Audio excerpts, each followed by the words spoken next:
In today's video, I am going to teach you how to set up a Stripe customer portal. Start by making sure you are already signed in to your Stripe dashboard and using the correct Stripe account.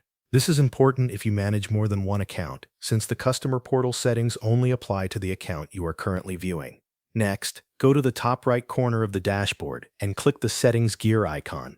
In the Settings area, look for Product Settings, then select Billing.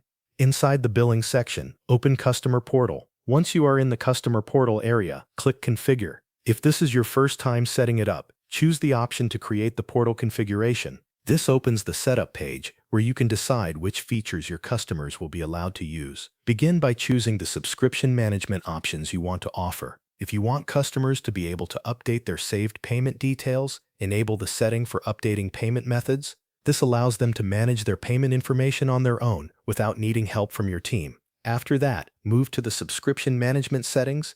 Here, you can choose whether customers are allowed to update their subscription or switch to a different plan. Select the options that match how you want subscription changes to be handled in your business.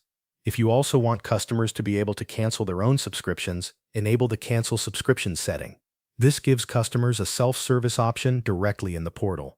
Next, configure the Invoice History options.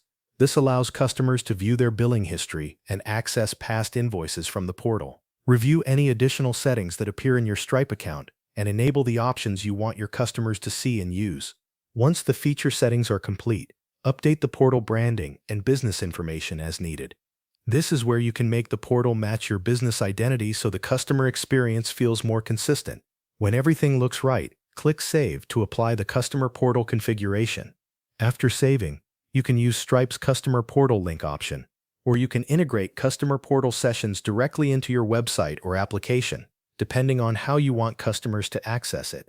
The final step is to test the portal. Open it as a test customer and confirm that the features you enabled are working correctly. Check that subscription options, payment method updates, invoice history, and cancellation settings all appear as expected. Thanks for watching. That covers everything you need to know.